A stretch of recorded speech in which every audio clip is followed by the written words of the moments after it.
This week on Supercars Talk, there's a new boss in the house, Cam Waters is staying at Tickford, and there'll be 2 rounds in New Zealand next year.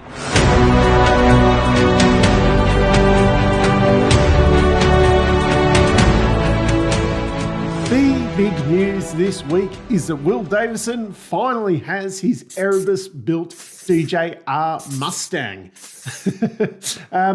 Not actually really big news, but this was the car that got held up over the earlier part of the year when they found out that, there was differing opinions on what the rule book said, and they had to go back and make modifications to that car. Let's hope that Will Davidson has more luck in this one than what he had the last time he was driving an Erebus car. The actual big news around here this week, though, is I have a second channel partner to sing about. Pit Lane Partners has joined up with me. Now, what they do is, I'll read this off, they work with brands who wish to partner with top-level motorsport teams, events, or the categories of Supercars and Trans Am. For more information, go to pitlanepartners.com. Just to clarify, Pit Lane Partners do not work for race drivers to find sponsors. We only represent major stakeholders in Australian motorsport and brands wishing to partner in the sport. So if you are a driver and want some advice, or if you are a brand who wants to get involved in mainly Supercars or Trans Am, definitely give them a call. They know what they're talking about. Well, according to me, they know what they're talking about. They do work with some very big, you will know these brands or drivers within the categories out there, but it's all a bit hush-hush in the background, who's working for who. If you are a driver wishing to work your way up to especially Supercars, or if you are a brand that wants to get involved somewhere along those lines, definitely give Pit Lane Partners a shout out, and they can help you facilitate, even if you don't end up working together with them. Well, I'm sure they can point you in the right direction, but give them a bell. And of course, original channel partner Motorfocus, for all your model car needs, give them a check out on the web, and all the pre-orders, things like that, 5% off if you do join their collectors club, and $15 flat postage Australia wide, which is really good for the model cars. Anyway, the actual big news to get into this week, which I wasn't sure about this when I first saw the news articles. Like probably most of you do, I get the newsletter kind of nearly every day from, there's 2 major news outlets kind of in Australia on the Supercars Championship. And the headlines were about, some driver who had a contract will be staying with said team rather than moving when they have a contract. And kind of buried down in the newsletter somewhere, second round in New Zealand. Wait, what? Is this an actual done deal, or is this just one of those, fluff pieces like, oh, we're going to go to the Singapore? No, 2 rounds in New Zealand next year. This should be headline breaking. There should be so much about this. Amazing. We're going to New Zealand twice next year. Now, fingers crossed, there's no confirmation yet that this will be an additive round onto the calendar. I fully expect this means we're going to 14 rounds at least next year. There's no confirmation on that, but hopefully it will fill some gaps in the calendar. Of course, there is a lot of questions. Will it be 2 weekends back to back, or will there be a weekend in the middle for everyone to go and have a great holiday over in New Zealand? I mean, that is a very, very tempting proposition there. I would love to go over to New Zealand. But let's just, at the moment, there's more questions than answers, but the big thing, they will be going to Ruapuna as well as Taupo next year. and this is for at least 3 years. The deal with Ruapuna is for 3 years. They have extended the Taupo contract, so both of them will go to the 2028 season at least. This is huge. There will be upgrades at Ruapuna. As I understand it, some of the facilities and that there are lacking a bit. New Zealand friends will probably be able to fill in some of that information a bit better. We should be shouting this from the hills or from the top of Mount Panorama, shouting 2 rounds in New Zealand, absolutely amazing. Fingers crossed with a new TV deal and everything coming that it is at least 14, if not 15 rounds next year. But 2 in New Zealand. Let's get behind it, people. So then on to the story that just missed the cut from last week's video. Sometimes I pre-record these early. Like at the moment, the Indy 500 and Monaco Grand Prix have not been run and won as yet at the time of recording. So if an Australian or a New Zealander that we call Australian goes and wins one or each of those events or whatever, it's not going to be covered in here. Maybe if that New Zealander that we call an Australian wins, I might add something in. Anyway, this one missed last week because the news came out after I recorded. James Warburton will be back. Now, a lot of people are going to be against this because, he's the man who put the series on pay TV and now I can't watch it because I won't pay for pay TV.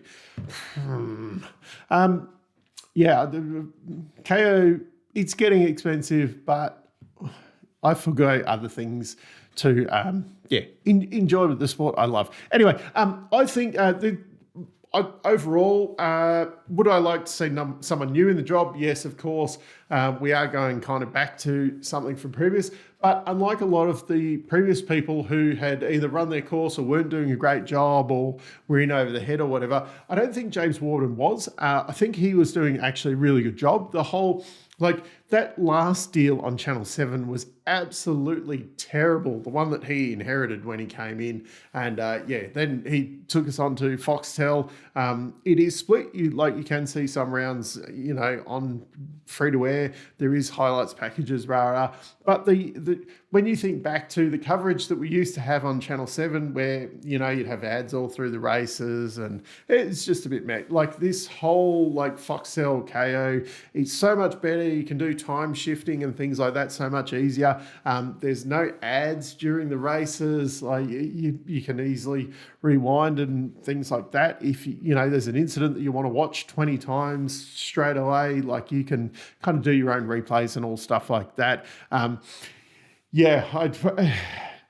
He was doing a good job at the time anyway. He just got offered something that interested him more. It wasn't so much that, he was done with supercars and things like that.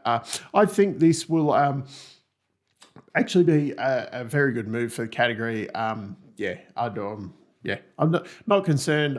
This is probably a step in the right direction. And also the talk of the town at the moment is that it's looking like the new TV deal is basically ready to go, even with, James won't be coming on board for a couple of months before he actually starts in the job. It's looking like the TV deal might even be pretty much signed, sealed and delivered with a very similar Foxtel Channel 7 mix moving on into the future. Probably slightly extra money involved. Because people think motorsport's worth a bit more at the moment because of the whole Drive to Survive hype. Whether that's actually a thing or not, we're yet to see. But judging, with supercars, judging with the racing that's been happening this year, and you got Toyota coming in next year, there is, don't believe all the doom and gloom on the bookface comments. There is actually some really good things happening in the sport. So other things that happened this week, Tickford announced their wildcard campaign by doing a really weird video showing the car being rolled out of their factory in the middle of the night and saying that the car had been stolen. Was this a little bit of a jibe at someone who had their car stolen or their pit stop practice car stolen earlier on in the year? Anyway, then the next day they had Roland Gray and Lockie Dalton in balaclavas at Winton. Well, probably because it was so cold they were wearing balaclavas. Anyway, they were at Winton on a test day or whatever, saying, "Oh, we found the car." Probably would have been better off if they'd, done that kind of thing and then actually had a livery reveal or something like that, and like, is Lockie Dalton will be the first one. He's the one driving it in Perth, while Roland Gray is taking over the reins in Darwin. I'd imagine it's probably two different liveries for the 2 weekends. Maybe that's why they didn't do a livery reveal on it, but I would have preferred, maybe, Lockie the next day going, "Oh, Lockie stole the car overnight and put his stickers all over it. I guess he'll be driving the car in Perth," or something like that. Just the way they did it, I didn't quite like it. But I am super excited about more cars in the field, and with them, getting a solo round each and then partnering up for the endurance races. On that as well, it's looking like the Zach Best 888 wildcard will be running at Queensland Raceway, so there will only be one extra car in the field in Perth and then in Darwin. And 888, who've traditionally run that wildcard program at Darwin, look like they'll be switching it to their home track, Queensland Raceway, because they've got that opportunity to do that this year. We also had some co-driver confirmations this week, the big one being Brad Vaughan finally confirmed as Bryce Ford's co-driver at Brad Jones Racing there. That's been a bit of an open secret for a few weeks in the Supercars Talk studios. And the other one was Zach Best being confirmed with Aaron Cameron. I think they'd already confirmed that Best was going to be there, but they've actually confirmed that he will be driving with Aaron Cameron now. It's also been confirmed this week that Cam Waters will be staying with Tickford. He's turned down a big payday to go to Team 18. Unsurprisingly, I think, considering where the relative teams are at the moment. But looks like GM is still trying to throw some money around, trying to get a big name driver. Chaz Mostert was mentioned as well, but it looks like he's locked in there at WAU. No surprises there. I still think their best bet, if they're going to, they may as well right now invest in youth. Try and get a couple of the bigger names from, Zach Best. I think, not Zach Best, Zach Bates probably going to go Toyota bound. Then looking at who else is, who's leading the championship and things like that, the Super 2 championship and things like that this year. Even, like your Matt Paynes, your Kai Allens and that, they're kind of under contract with their respective teams. I'd be maybe looking at blooding one of the top guys from Super 2, or even maybe, spreading them around. You got a few teams to kind of drop drivers in at, drop one at Team 18, drop one at Premier, things like that. And see who, like they did in the old days with the, the Holden Young Lions program and things like that, where you drop a couple of young blokes around the place and then, build them up. That's my thoughts on that. Down in the comments, who do you think should GM try and land as the big name driver? I think it's now a pretty open secret that Dave Reynolds won't be around at Team 18 next year. The last big story of the week, which, there's been some rumblings about this for a while, so it's not a big shock that it is actually happening, but it is super, super cool. Anyway, friend of the show, Jack Perkins, finally gets to race a NASCAR. Okay, it's just an Xfinity car, but it's still, it is pretty exciting that, essentially someone towards the end of his career is getting to go over and do something like this. It's not even going to be in a toy car or anything. It's a proper Joe Gibbs Racing Supra. I don't really follow NASCAR. I'm on the periphery, I know a bit about it, etc. From what I understand, Joe Gibbs Racing is actually a proper serious team. Like they're not just a Xfinity little play team or whatever. Like they've got cars in the main game and all that as well. This is thanks to Shaw and Partners. There is a couple of other like Southern Cross Truck Rentals and a few of the other guys, but mainly Shaw and Partners, will be, funding this for him to go and do. It will be at Portland on August. The race is on August 30. The cap looks super cool. I need to find out whether we can, get hold of one of those, because that would be a really cool little memento to have for that as well. And let's hope, Jacko, even if he just has that one shot at it, that he gets a good shot and, has a good run for him, because, he's one of the unsung heroes of the racing here.